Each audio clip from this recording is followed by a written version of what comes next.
Hello guys, welcome back to our channel. ఈరోజు ఏంటో తెలుసా? ఇదేంటో గెస్ చేయండి. తమ్నేల్ చూస్తేనే మీకు అర్థమైపోయి ఉంటుంది. టొమాటో రసం అనమాట. మా అమ్మని ఇప్పటికి 100 సార్లు అడుగుంటాను, రెసిపీ చెప్పమ్మా, చాలా బాగా చేస్తావు, ఎలా కుదురుతుంది నీకు అని చెప్పి. ఫైనల్లీ నాతో పాటు మీరు కూడా చూసేయండి రెసిపీలోకి వెళ్లే ముందు ఫస్ట్ టైం మన ఛానల్ ఎవరైనా చూస్తున్నట్లయితే ఖచ్చితంగా వీడియోని లైక్ చేయండి, ఎండ్ వరకు చూడండి, సబ్స్క్రైబ్ చేసుకోవడం మర్చిపోవద్దు. ఫస్ట్ అయితే 2 పెద్ద మీడియం సైజ్ టొమాటోస్ తీసుకోండి అండ్ ఒక నిమ్మకాయ సైజ్ అంత చింతపండు నీళ్ళల్లో బాగా నానబెట్టుకోండి.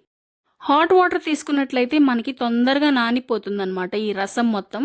ఇదే అనమాట మన మెయిన్ టొమాటో రసంలోకి ఈజీగా అయిపోయేది. ఇప్పుడు ఈ రసం మొత్తం పిండుకున్నాక కొంచెం పసుపు వేసుకుంటాము. ఇప్పుడు ఒకసారి బాగా కలిపేసుకున్నాక మన సీక్రెట్ ఒకటి ఉందన్నమాట ఈ రసంలోకి, చార్ మసాలా అనమాట. అది మా మమ్మీ చేస్తుంది, సీక్రెట్ అంట, చాలా బాగా టేస్ట్ వస్తుందంట. ఒక మిక్సర్ జార్ తీసుకొని కొంచెం శనగపప్పు, జీలకర్ర అండ్ మిరియాలు వేస్తాము.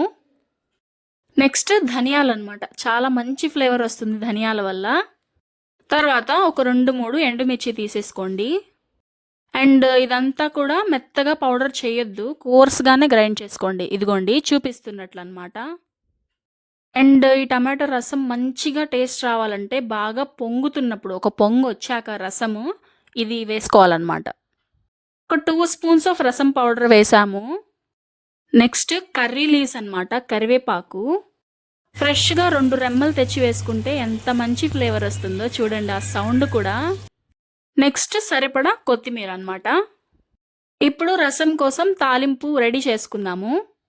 సరిపడా ఆయిల్ తీసుకొని ఆవాలు, జీలకర్ర, ఎండుమిర్చి తీసేసుకొని, నెక్స్ట్ ఇంగువ వాడొద్దు, వెల్లుల్లి వాడండి, చాలా మంచి ఫ్లేవర్ వస్తుంది. ఈ రెసిపీలోకి మాత్రం ఇంగువ వాడొద్దు, వెల్లుల్లే ట్రై చేయండి మీరు కూడా.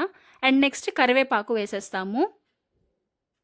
ఇంకా ఈ పోపు మొత్తం తీసుకెళ్ళి మన రసంలోకి వేసేసి మంచిగా ఒక్కసారి కలిపేసామంటే ఇంకా మన టేస్టీ అండ్ సింపుల్ టొమాటో రసం రెడీ అయిపోయింది. ఒక్కసారి టేస్ట్ చేశారంటే మీరు కూడా నాలాగా ఫ్యాన్స్ అయిపోతారు టొమాటో రసంకి.